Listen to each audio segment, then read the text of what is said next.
nhớ rằng tàn thoát cho cái trong phòng yu số lên số tổ này trong xe nó tạo tuần chưa bay trong phòng yu số lên số tổ nhớ sợ nó phát chua nó vạn thế giờ sẽ lại bỏ lên chỉ sau cái nọ cá nhớ rằng nó nói bay cho nè chỉ tu sẽ đợi mong đủ đồng nó đủ lựa chín đồng này vì ta ơi cho cụ phi cho can chân đồng nó thấu lúa thì chân đủ chân đồng để như nó cho vô cụ phi lúa rồi thì chân đồng nó giống thấu thì bây giờ là mong đủ này mày cho phong yu sẽ là cho của một xe này bạn thế sẽ tại mình sẽ tới chỉnh sang hàng của thế này mình sẽ tới xe về choអ្នកthì tương tú đồng xe đủ dòng này trả này tôi nói chắc có một tao sao rồi tôi nhớ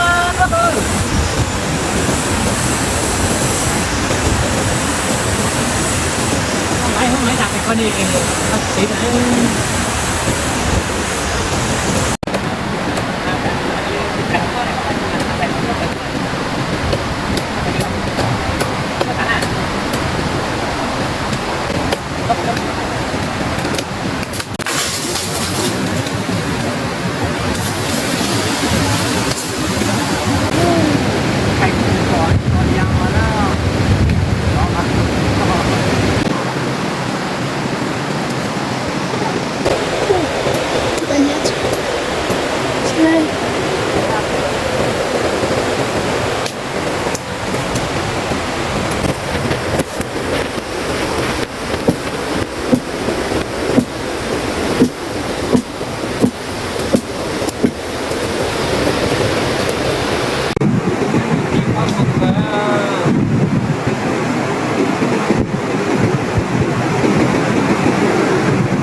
cho cái sang thứ thế ha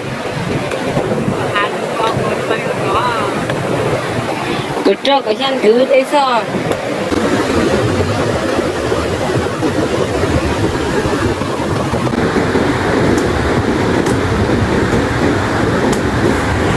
bây giờ tới chụp hình là nơi nó cho tông nó là tông nó giống nó phải cho kịp khi nó chứ phải cho nhẹ chỉ tu tuần tông lưu chín tông thế mà chat khó một chấp rồi cũng một chiếc tàu từ mít tô mua chiếc tàu tàu sông chín tông hóa đó một chiếc lo mình cảng hóa để cho mình đi xe chập rồi nếu mà cẩu trang gì thứ là liên minh nên cẩu thứ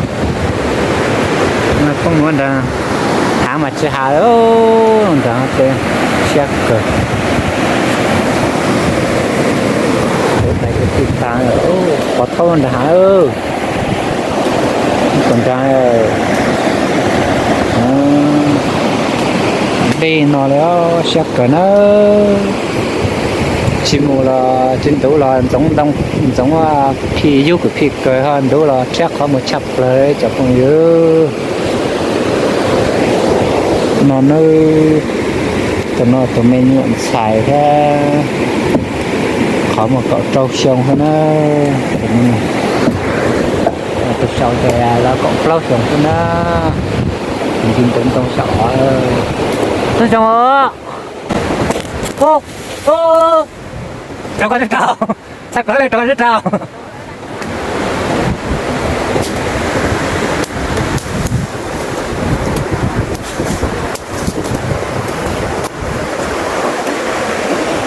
mày một lần đó mấy nhỏ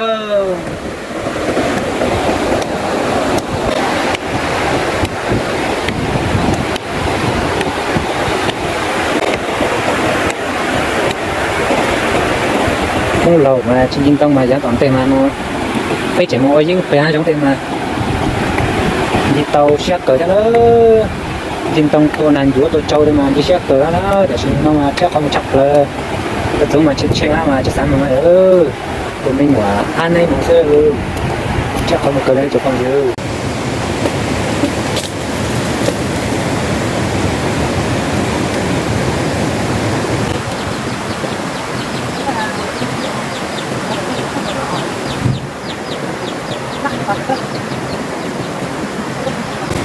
Ê, thân cho chẳng có gì nữa. Đây một nó một trong đồ nữa. Cái chuyện đồ nữa.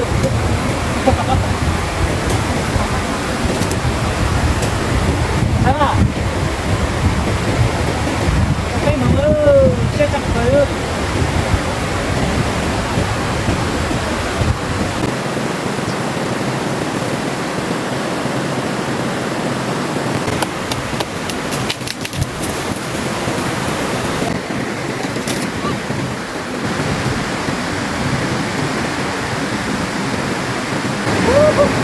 Sao đâu? Đã còn nó nữa à?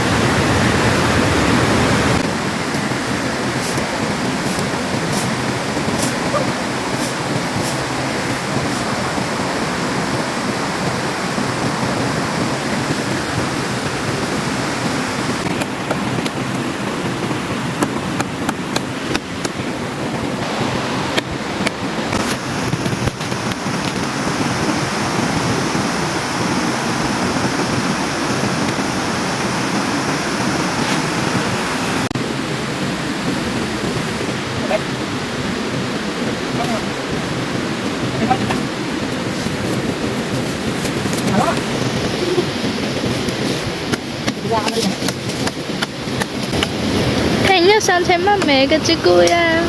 Mát rồi.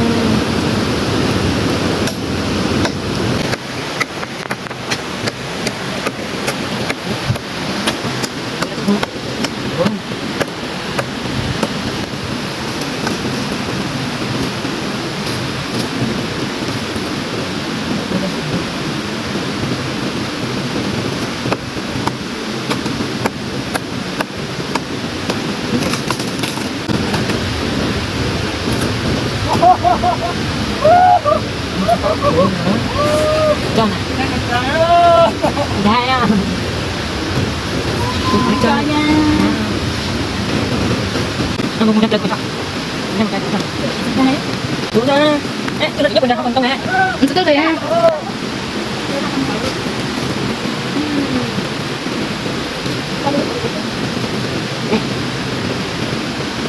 Không hẳn rồi, chưa có tao rồi.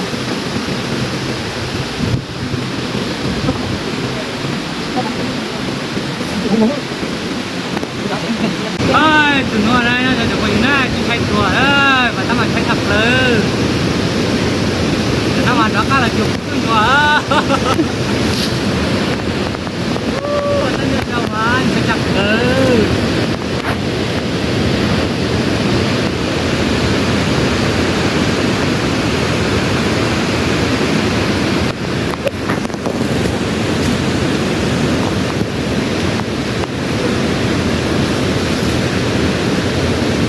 Đây nè con. chơi trong phòng yu đó xe sau lên nó sẽ là bạn thấy chơi xe để sẽ đợi chuyện bỏ lên chỉ cho cái nó cá nhau rồng thế bên mạng sinh chỉ đầu lưỡi rau này ô sẽ đợi chầu à